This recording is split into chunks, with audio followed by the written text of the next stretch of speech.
Hello out there YouTube, how we doing today?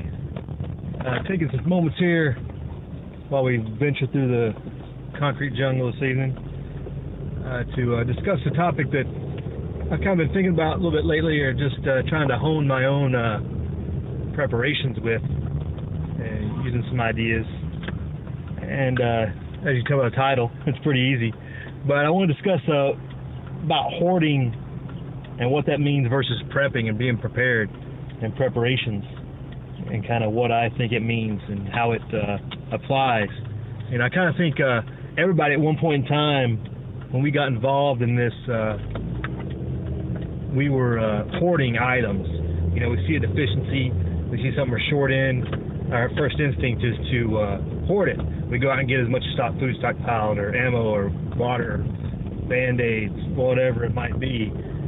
We go out and we buy as much as we can or can afford, or we go out and cut down as much trees as we get some firewood, or you can imagine it, the list goes on and on. But so what I was thinking is, you know, we all kind of went through that phase, you know, early on, especially. I know myself, you know, I kind of was heavy on the ammo side. I think a lot of people that started off in this were, or you kind of heavy on the food stocks. I see a lot of people that are really heavy on the food stocks, which, you know, obviously a grid down or any situation really, you know, if you don't have enough food to get through, things aren't gonna be good for you. But do they have a plan behind it is kind of what I'm getting at. We can hoard all these items, you can stockpile all this stuff, but you're just a hoarder at that point. When it really becomes a prep is when you put a plan behind it. You go out there and you have a logical thought process of, this is why I'm doing this. This is why I have 1,000 cans of refried beans, or whatever the case may be. And this is why I'm putting it in this stockpile, or this is why I have so many gallons of water, and this is how I'm using them. You know, for food, I'm digging out of my surplus, and I'm eating it, I'm cycling through it every day, or I have a certain amount, you know, my Mylar bags and everything that I put away and I never touch them. Maybe I have a test batch bucket that I go into once a year or twice a year. Maybe I have a big bake-off once a year for Christmas, just to test the quality and quantity of what I've got in there. You know, just have a thought process as to why you're putting things away where you are, and why you're using or not using what you've got. You know, most people, it seems like, lean towards the, you know, I use what I prep what I use, which seems to be a good plan. And I would encourage everybody out there to go through that same process before you even go out and buy your first item. Put a plan to it. Now, obviously, if you've already hoarded, which a lot of us have, put a plan to it then. It's not too late. It's never too late to put a plan to whatever you have. And so put a plan together for, you know, am I eating through, you know, certain canned goods and then restocking them when I go to the store each month, or twice a month maybe, that you're going to restock that specific item. And the same goes with water. You know, you're going to have water for gardens and animals, and you're going to have water for drinking and cooking. And what's my thought process behind that? How much water do I have? How do I refill it? How do I go about, you know, restocking? And which one's which? You know, I might have water that's two separate batches. I might have drinking water, and I might have cooking water. You know, they're just separated by some of it's more sterile than others. And maybe my drinking water I never touch, or I continue to stockpile it, and maybe I test that once a year. But my cooking water I go to regularly, or, you know, especially if you're trying to get off the grid completely, or you know, obviously your farm water or your gardening water, and for your animals you can go through a lot more often, and how you're going to restock that. And then having a plan, in addition to using it every day, how am I using it in the real world? And that's a real big problem that I'm trying to figure out. Obviously in the desert, water is not a very abundant commodity. So how am I going to go about refilling my drinking water supply in particular after X number of days goes by and I haven't been able to refill, and find a way to do that? You know, have a plan for with transportation. You know, I've still got fuel to go and get that, or without fuel, and I've got to find other means, bike, hike, or whatever, and how am I going to refill that? So that's some of my planning preparations that I have to go through for those items that I hoarded, if you will. So food and water, you know, for example. And then you got, you know, Band-Aids. your medical supplies. Obviously, you don't want to have a good supply of those, and Patriot Nurse has a long list of items that you can get and how to use them and everything else. I encourage everybody to go out there and look at that. But when you go buy something, know how to use it. Don't just buy a chest seal or go buy a defib kit, not a defibrillator, but any other medical device. If you don't know how to use it, or if you don't have a plan of how to put it into action or restock it, in particular for antibiotics and your medicines that expire, are you going to use them regularly? Which we don't use a whole lot of medicine on a regular basis, but you got to have a plan for restocking once it expires, or once it no longer becomes viable, and then that makes it a plan.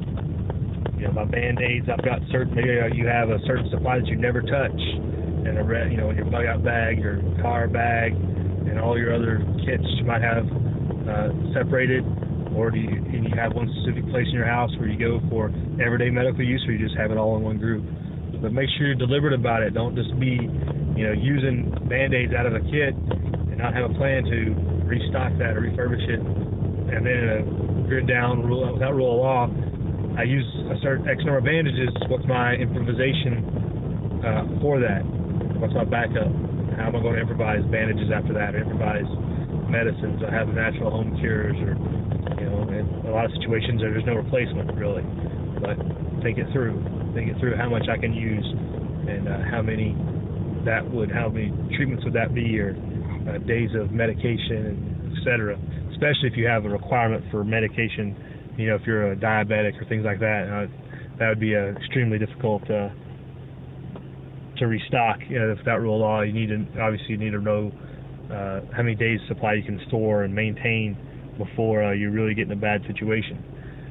So just putting a plan behind all your medical supplies and where you're storing them and supply. And in guns and ammo, see people with 20 guns.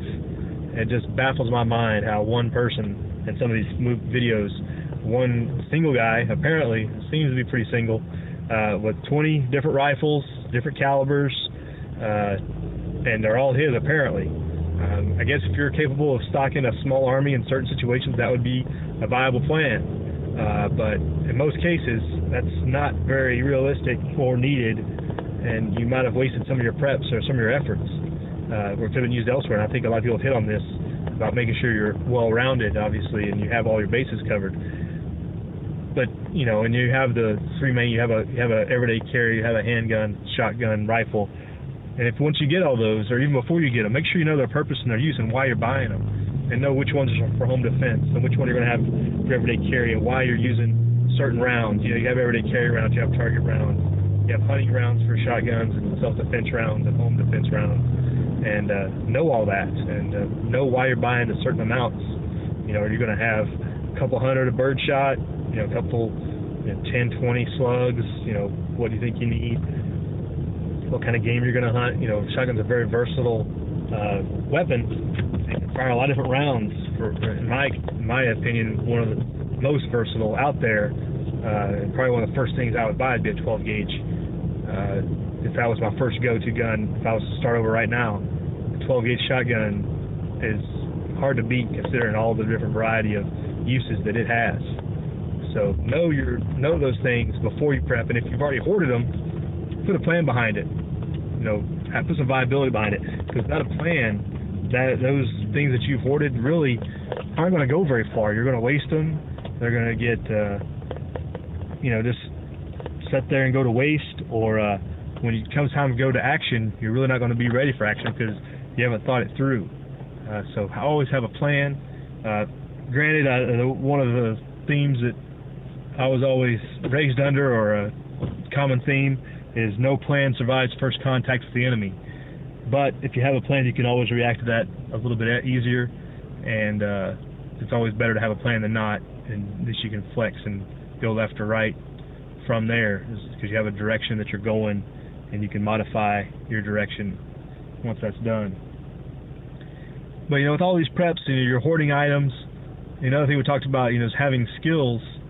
Have those skills ready to, you want to learn skills for all your items, and for everything from farming, mechanics, weapons and firearms, to all the different things you can think of that would be important in a without rule of law, grid down scenario, everything that we always prep for. Having skills to combat whatever might come your way or to successfully survive is very important.